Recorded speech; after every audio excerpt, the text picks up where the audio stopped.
भारत की मिट्टी पर कई ऐसे राज छिपे हैं जिन्हें सुनकर आप दंग रह जाएंगे। क्या आप सोच सकते हैं कि एक झील में बर्फ पिघलते ही 500 से ज्यादा कंकाल नजर आने लगते हैं? आखिर कौन थे ये लोग और एक साथ कैसे मरे? क्या यह किसी प्राचीन युद्ध का नतीजा था, या यह किसी भयानक महामारी की वजह से हुआ, या फिर यह भगवान का कोई श्राप था? चलिए वीडियो की शुरुआत करते हैं और इस पूरी घटना को समझने का प्रयास करते हैं।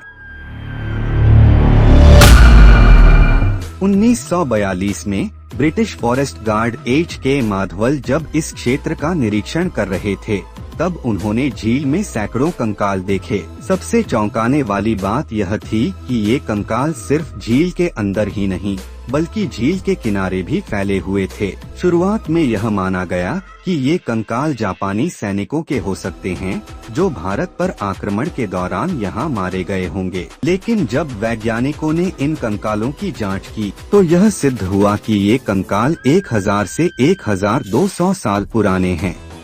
वर्षों की रिसर्च और डीएनए टेस्टिंग के बाद यह पता चला कि ये कंकाल 3 अलग अलग समूहों के लोगों के हो सकते हैं। पहला समूह लगभग 850 ईस्वी के आसपास मरे लोगों का है, जो किसी राजा या कुलीन परिवार के सदस्य और उनके नौकर हो सकते हैं। दूसरा समूह कुछ कंकाल 19वीं शताब्दी के हैं, जो आधुनिक यात्रियों के हो सकते हैं। तीसरा समूह अलग अलग समय के अन्य लोगों का है, जो शायद यहाँ यात्रा के दौरान मारे गए। कई कंकालों की खोपड़ी पर गहरी चोटों के निशान मिले, लेकिन ये चोटें किसी हथियार से नहीं बल्कि किसी भारी गोल वस्तु से हुई थीं। वैज्ञानिकों और इतिहासकारों के अनुसार इन लोगों की मृत्यु भीषण ओलावृष्टि की वजह से हुई थी।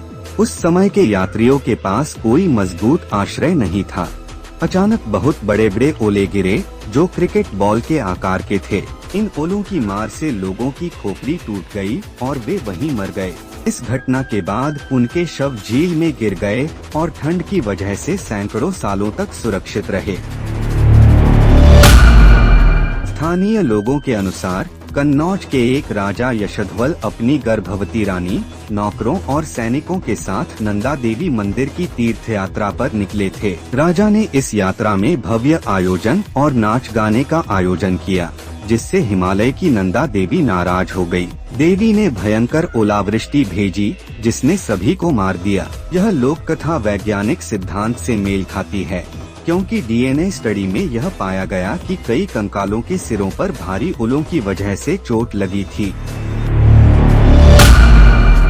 रूपकुंड झील को लेकर कई भूतिया कहानियां भी हैं। स्थानीय लोग मानते हैं कि रात के समय झील के पास अजीब आवाजें आती हैं। कुछ ट्रेकर्स ने यहां अचानक सिरदर्द और बेचैनी महसूस करने की बात कही है। कुछ लोगों का दावा है कि झील के पास सफेद धुंधली आकृतियां दिखती हैं। रात के समय झील के पास अजीबोगरीब रोशनी और परछाइयां दिखने की खबरें भी आई हैं। हालांकि वैज्ञानिक रूप से कोई भूत प्रेत नहीं है, लेकिन इस जगह की रहस्यमय चुप्पी और ठंडक इसे और डरावना बना देती है।